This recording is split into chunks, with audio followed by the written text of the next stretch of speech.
Olá, meus amigos, tudo bem? Sejam muito bem-vindos, sejam muito bem-vindas. Para quem não me conhece, meu nome é Aurélio Burrê, sou professor de Direito Civil, já leciono há mais de 16 anos em cursos preparatórios, sou professor da EMERGE, da Escola da Magistratura do Rio de Janeiro, das escolas do MP, FEMPERJ, AMPERJ, Escola da Defensoria, FESUDEPERJ, entre outros diversos cursos preparatórios. Inclusive, estou lançando hoje o meu curso do Hotmart, que fez nos maiores sucessos ano passado, que é o Quebrando a Banca FGV.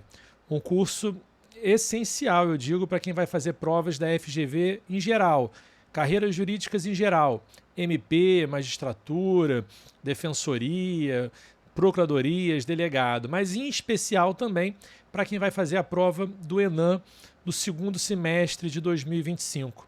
Porque a gente trabalha todas as questões de direito civil das mais diversas carreiras, entre elas magistratura, MP, defensoria, desde 2018. Então a gente passou, inclusive, por vários tópicos que já caíram nessa prova do ENAM. Então a gente vai continuar trabalhando. Quem já fez o curso tem aulas inéditas, tá? Do final de 2024, corrigindo questões do final de 2024 e todo o ano de 2025. Tá? Então, se você estiver assistindo essa live, você vai ter um cupom. O cupom vai ser LIVE10. LIVE número 10. Não é por extenso, não. LIVE10.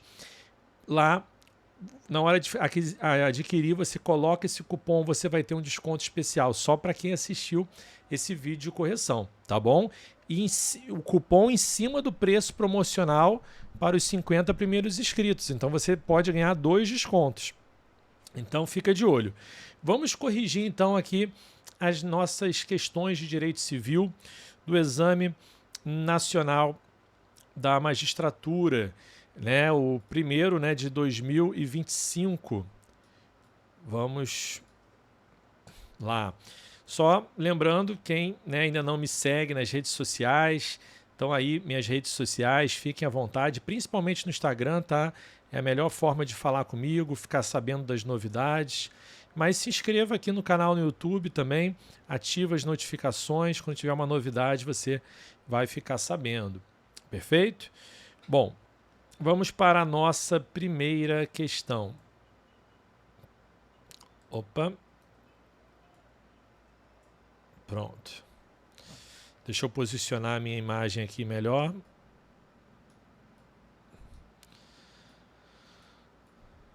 Bom, vamos lá. Essa prova que eu estou corrigindo é a prova verde, tá? Então você faça as adaptações aí para a sua prova, para o tipo de prova. Questão 51. O que diz a questão 51? Essa é uma das questões que eu considero polêmicas da prova, tá? Tá tendo divergência entre professores e ela realmente vai depender muito da FGV aqui. Enéas identificou o depósito de R$ 2.000 realizado em sua conta corrente por Pix. Embora não tenha identificado o depositante, presumiu-se, isso é importante, tratar-se do pagamento de aluguel devido por seu inquilino Aderbal, que tem o mesmo valor. Então, coincidentemente, ele tinha que receber R$ 2.000 e ele achou que o inquilino pagou. Algum tempo depois, a FGV não diz quando, Enéas foi interpelado por Eunice, autora do depósito, que desejava que o valor lhe fosse restituído, pois afirmou que digitara errado a numeração da conta do seu credor efetivo. Bom, a Eunice ela cometeu um erro, ela fez um pagamento indevido, tá? Veja, ela não foi cobrada indevidamente, por isso que ela não vai ter direito à restituição em dobro, mas ela fez um pagamento indevido. E onde que você tem as regras do pagamento indevido? E eu adiantei nos meus cursos, né, que a FGV ela está cobrando todos os atos unilaterais do ENAM. Ela já cobrou promessa de recompensa, né, já cobrou gestão de negócios, então ela está cobrando tudo, né? Vamos lá. Onde que você tem esses atos unilaterais? Lá no final da parte de contratos, você tem aqui, ó, a FGV já cobrou promessa de recompensa, ela já cobrou pagamento indevido e está cobrando de novo aqui. Ó, artigo 876. Todo aquele que recebeu o que não lhe era devido fica obrigado a restituir. Né? Então, pelo artigo 876, que eu entendo ser a regra geral sobre o tema, você vai olhar, alguém fez o pagamento indevido? Fez. Tem direito a pedir de volta, a repetir o valor? Tem. Artigo 876. Então, número 1, a pretensão à devolução do valor, né, ela avalia as afirmativas. A pretensão à devolução do valor deve seguir prioritariamente as regras gerais sobre enriquecimento sem causa? Sim, né, de certa maneira, sim. Né? Só qual é o problema? O enriquecimento sem causa, ele está previsto aqui no artigo 884, logo depois do pagamento indevido, que diz: aquele que sem justa causa se enriquecer à custa de outrem será obrigado a restituir o indevidamente auferido. Então, tecnicamente, você pode entender que essa alternativa 1 está errada, porque diz aqui, ó, deve seguir prioritariamente as regras sobre enriquecimento ilícito. Né? Você poderia entender que seria prioritariamente as regras do pagamento, né, indevido. Não é errado falar as regras do enriquecimento ilícito porque sem causa, porque uma coisa leva a outra, tá? Mas esse pode ser o motivo para considerar a número 1 errada. A 2 está totalmente errada, porque diz que a Eunice pode exigir a devolução em dobro do valor. Né? Não, porque não houve cobrança indevida. 3. Enéas se pode recusar a devolver o valor se entre o depósito e o pedido de devolução prescreveu sua pretensão do aluguel. Essa com certeza está correta e muita gente não sabia. Essa está no artigo 880 do Código Civil, que é uma exceção aqui ao artigo 876. Por quê? Olha só, o Aderbal, ele achou que quem estava pagando, o Aderbal não, Enéas achou que quem estava pagando era o seu inquilino. Então, aquele pagamento indevido feito pela Eunice, né? Qual é o nome dela? Eunice. O pagamento indevido feito por ela acabou atrapalhando a vida do Enéas. Por quê? Aí a questão diz, se na data do depósito até o pedido de devolução dela, o Enéas estava achando que quem pagou era o Aderbal. Se transcorreu o tempo de prescrição da pretensão de cobrança de aluguéis do Enéas em face do Aderbal, isso prejudicou ele. Por quê? Como ele achou que o seu inquilino pagou, ele não cobrou do inquilino. Aí, tempo depois, vem a Eunice e fala, olha, fui eu que paguei errado, eu quero de volta. Ela tem direito? Em regra, tem. Mas ela não vai ter esse direito se o pagamento dela fez com que a prescrição ocorresse. Olha o que diz 880. Fica isento de restituir o pagamento indevido aquele que, recebendo-o como parte de dívida verdadeira, inutilizou o título ou deixou prescrever pretensão. Ele acabou deixando prescrever a pretensão em face do aluguel em face de Aderbal. Então, essa 3 está corretíssima. Tá? A 3 está correta. Considerando isso que aconteceu, então, qual é a dúvida? Pode ser apenas a 3 ou apenas a 1 e a 3. Se você fizer uma interpretação mais abrangente. Se for ao pé da letra aqui, não é regra de enriquecimento sem causa, sim de pagamento indevido. Tá certo? Algumas pessoas estão falando, algum tempo depois, professor, não teria ocorrido a prescrição. Mas aqui a 3 está dizendo, ó, se entre o depósito e o pedido prescreveu. Então a questão está dizendo que prescreveu, não importa o tempo que passou. Se acontecer isso, ele não precisa devolver. Então, para mim, fica entre a letra C e a letra E. Mas eu não acho que seja caso de anular por duas alternativas. Se eles entenderem que a letra C faz sentido. Tá? Faz sentido. Eu acho que se entender que a letra E, que aí poderia caber algum recurso, mas a letra C, para mim, ela seria uma resposta correta e que não poderia ser anulada. Polêmico seria mais entender que a 1 e a 3 estão corretas. Tá? Eu entendo dessa forma aqui. Bom, vamos para mais uma questão.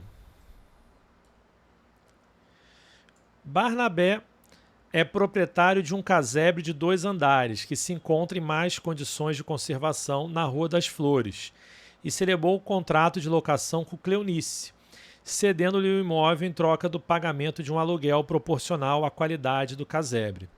Entretanto, não é a locatária que ocupa o imóvel, mas sim sua filha Diná, que nele reside desde o início da vigência do contrato.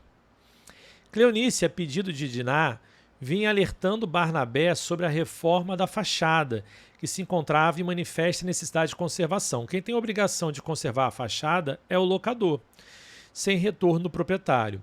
Na última sexta-feira, um pedaço da fachada se desprendeu e, em virtude da falta de conservação, atingiu um transeunte. Assinale a opção que indica de quem é a responsabilidade pelos danos causados. Bom, essa questão é bem fácil, né? A gente aqui aplica a regra da responsabilidade civil objetiva do artigo 937 do Código Civil. O dono de edifício ou construção responde pelos danos que resultarem de sua ruína. Essa responsabilidade, ela é objetiva, independentemente de culpa. Perfeito? Uma responsabilidade civil objetiva. Perfeito? E quem vai responder, né? Aqui, o proprietário, como o próprio artigo diz, né? O dono de edifício, né? Responde. Então, o gabarito aqui seria a alternativa que diz que é objetivo e somente Barnabé responde. Letra A. Perfeito? Vamos para a terceira questão aqui. Maria Luísa celebrou o contrato de locação de imóvel na modalidade comercial com Felisberto, legítimo proprietário do bem, pelo prazo de 10 anos. O objetivo do pacto era a instalação de um restaurante cuja sócia majoritária era locatária. Após 18 meses de acordo, sem consentimento expresso do locador, Maria Luísa transferiu verbalmente o pacto para o restaurante Amar Limitada, cuja sócia majoritária era Laurita, tendo notificado extrajudicialmente o locador, que permaneceu inerte. Laurita, ao longo de 6 anos, pagou o aluguel por meio de depósito bancário, identificado na conta corrente de Felisberto. Inclusive, por 2 vezes, Laurita purgou a mora pelo atraso no cumprimento da obrigação. Então, o que está querendo dizer a questão até aqui? Que não tem como o locador dizer que não sabia que isso aconteceu, tá? Ele foi notificado extrajudicialmente, ele estava recebendo o pagamento no nome de Laurita, tá?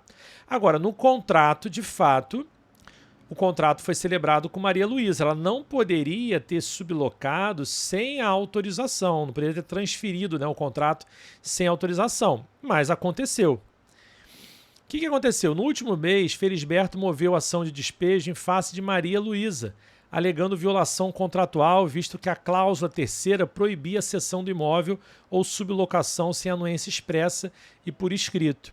Bom, é aquilo que eu sempre falo. O locador, ele tem o direito de exigir o despejo por descumprimento contratual? Tem esse direito. Mas você não pode abusar do direito. E nesse caso ocorreu o fenômeno da suprécio e surrécio. Por que suprécio? O não exercício reiterado de um direito por parte do locador por um certo lapso de tempo, essa é a definição de suprécio, faz gerar na outra parte, no caso tanto da locatária como da sublocatária, a expectativa legítima de que aquele direito não será mais exercido. Se ele exerce esse direito, ele viola a boa-fé objetiva. Então ocorreu suprécio para o locador e surrécio para a locatária, que pode continuar exercendo aquela relação jurídica, ainda que ao arrepio do que foi contratado. Um caso típico de suprécio. Então, qual é o gabarito? Né? O pedido deve ser julgado procedente porque a cláusula contratual foi errado. A cessão verbal de contrato é anulável, devendo ser, por conseguinte, julgado procedente o pedido por inexistência de convolução. Também não. Né? É possível ter a cessão verbal.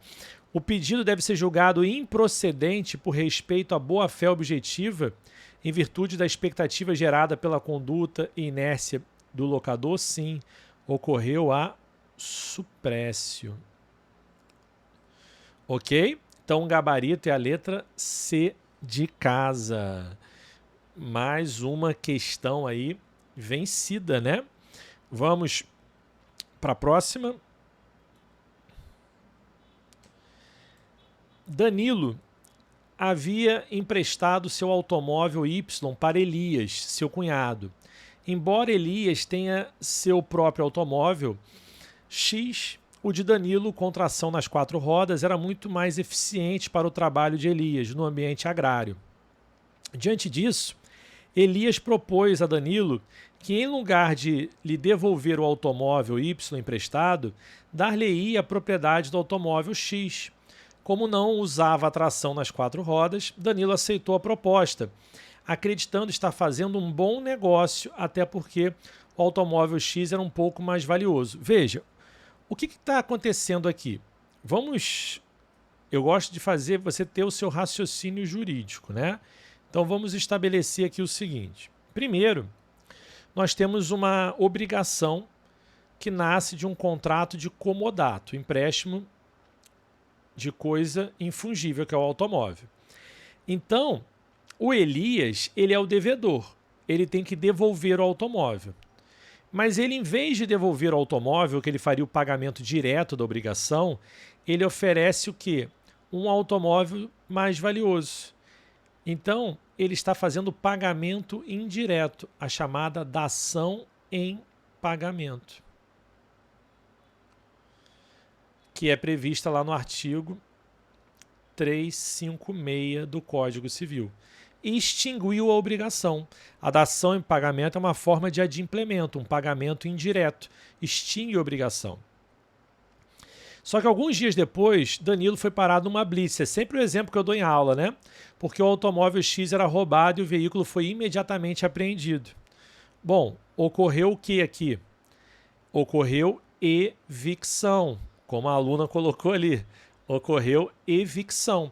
Evicção é a perda da coisa transferida em razão de uma sentença ou de um ato administrativo inequívoco, que é a blitz policial, que reconhece o melhor direito de outrem. Esse carro é de outra pessoa, é roubado. Bom, na evicção que você estuda, só voltando aqui, na evicção que você estuda lá no artigo, deixa eu colocar aqui na tela, lá no artigo 447 a 457, né, do Código Civil, quando ocorre a evicção, o evicto tem o direito de pleitear o valor da coisa na data em que se venceu, ou seja, o valor de mercado da coisa, mais perdas e danos. Isso está no artigo 450, que traz os direitos do evicto. Só que aqui no caso a gente não aplica o artigo 450. Por quê? Quando a evicção ocorre na dação em pagamento, você aplica o artigo 359. Ocorrendo a evicção numa coisa dada em pagamento, você tem o quê? A restauração da obrigação primitiva. Então, o que ele vai poder exigir? Qual era a dívida primitiva de Elias? Elias tinha que devolver o automóvel Y, que foi emprestado. Essa obrigação foi extinta, porque ele pagou entregando o automóvel X. Mas no momento que o automóvel X se perdeu, restaura-se a obrigação primitiva e ele pode ser obrigado a devolver o automóvel Y. Então o gabarito aqui é a letra E. Perfeito? Tranquilo, gente?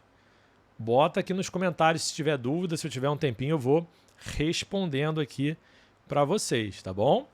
Mais uma questão vencida. Colocando aqui na tela. Juraci e Ronaldo são casados pelo regime da comunhão parcial de bens. Na constância do casamento ocorreram alguns fatos jurídicos. Juraci acertou na loteria e recebeu um prêmio de 10 mil. Bom, tudo que você recebe de maneira eventual durante o casamento na comunhão parcial, eu falei nas revisões de véspera, você tem que estudar o artigo 1659, que diz o que se comunica, e o 1660, que diz o que não se comunica. Então, se comunica o que se recebeu de loteria. Perfeito. Está no 1659. Aquilo que foi adquirido de forma eventual. Ronaldo adquiriu onerosamente um apartamento, que foi alugado por 3 mil reais. O apartamento se comunica também. E o aluguel também se comunica.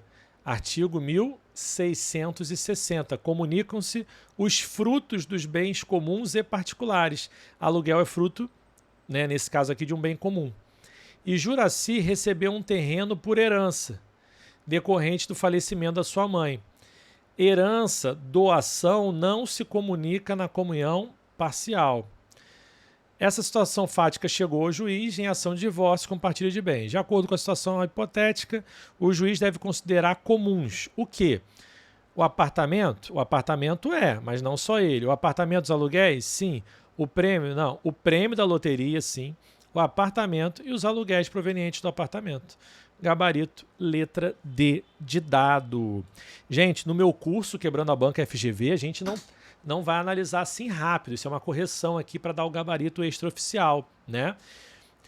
Quando a gente está no nosso curso, a gente analisa alternativa por alternativa, pega o exemplo, dá outros casos. Então, uma questão como essa, eu traria jurisprudências do STJ sobre outros temas que poderiam cair de maneira mais difícil, tá? É assim que a gente trabalha. Bom, dito isso, vamos aqui para a questão de número 56. Aderbal, morador no condomínio Epitácio, foi procurado por Brígida e Catarina, vizinhas que dividem um apartamento em frente ao seu. Elas queriam alugar vaga de garagem. Vaga de garagem. Qual o regramento legal que você vai aplicar aqui, gente? Vaga de garagem, você aplica as regras do Código Civil. Por quê? Aluguel de coisas, né? Vaga de garagem, artigo... Vamos pegar aqui o Código Civil. Vai trazer a previsão no artigo 565.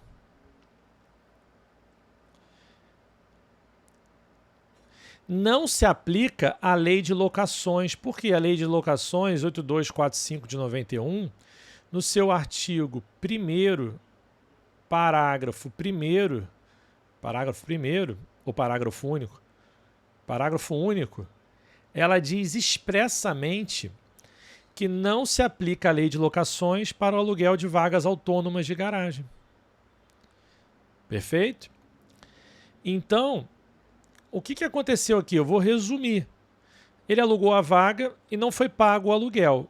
Quando ele foi cobrar, aqui ó, ele foi procurar as vizinhas, encontrou somente uma delas, que relatou um desentendimento com Catarina, que abandonou a moradia, deixando em difícil situação financeira, enfim.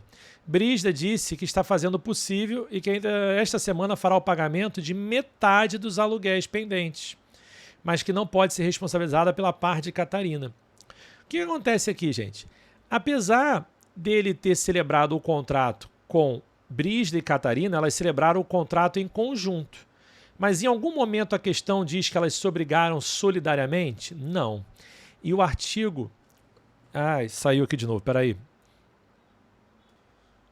O artigo 265 do Código Civil,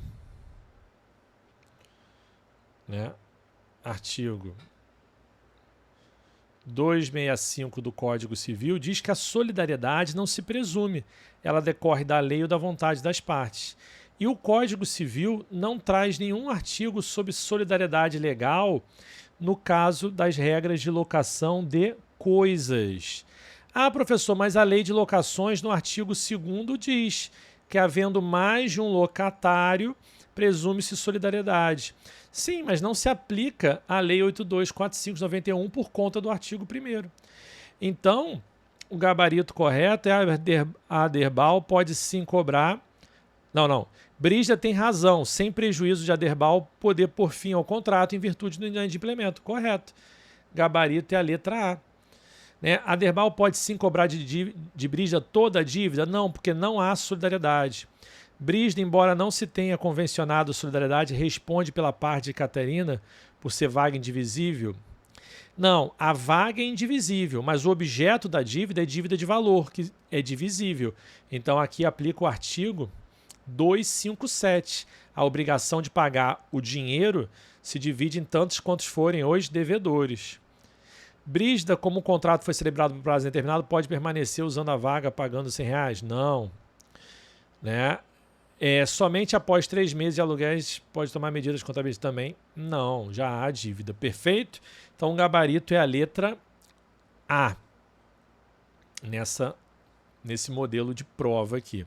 Essa derrubou muita gente, hein? Eu vi muito gabarito aí meio errado aí na internet. Vamos lá. Zelito tem 3 filhos. Ione, Xisto e Walter. E 2 netos, Humberto. Bom, vamos ter que desenhar, né? Não tem jeito. Começou a palhaçada, né? Vamos lá. Então tem o Zelito. Ele tem 3 filhos. Ione, Xisto e Walter. E 2 netos, Humberto, filho de Ivone, e Tânia, filha de Xisto.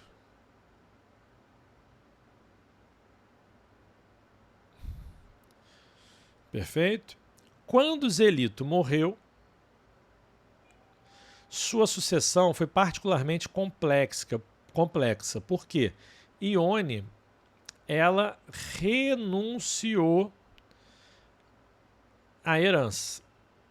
Então, Ione renunciou.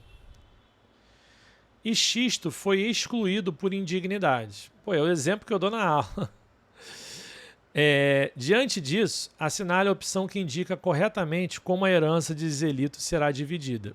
Bom, com base no artigo 1816, filho de herdeiro indigno sucede por representação. Então, Tânia vai suceder por representação.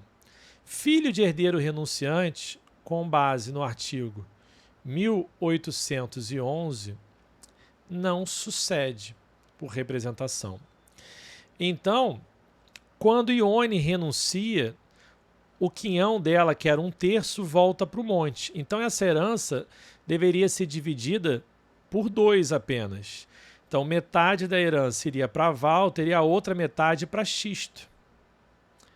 Só que como Xisto foi declarado indigno, quem vai suceder por representação é Tânia. Então, metade da herança vai para Walter, metade vai para Tânia. Então, o gabarito é a letra A. Bem fácil. Sabe como é que essa questão poderia ser mais difícil? Né? Se colocasse aqui que Walter também renunciou. Aí quem ia herdar? Muita gente erra achando que Tânia herda tudo, porque Humberto, filho de renunciante, não herda. Não herda por representação. Mas veja, se Ivone renuncia, Xisto é indigno e Walter renuncia, não há descendentes de 1º grau. Então a sucessão passa para os descendentes de 2º grau, que são netos. E aí, não importa quem é filho de quem. Só tem 2 netos, cada um vai receber a metade. Essa seria uma questão mais difícil, eles facilitaram. No caso, o gabarito é a letra A mesmo. Perfeito? Tranquilo, gente?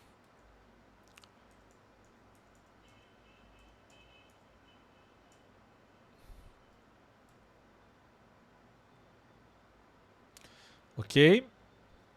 Bom, muito bom, hein? Fechamos aqui a primeira parte da nossa correção. Vamos para a segunda parte, vai estar aqui no YouTube também a segunda parte. É só você procurar, tá bom? Vamos lá, até já. Ah, lembrando, hein? Live 10, vamos colocar aqui. O cupom para você se inscrever no meu curso Quebrando a Banca FGV, analisando mais de 200 questões da FGV. Live 10, esse é o cupom. Perfeito?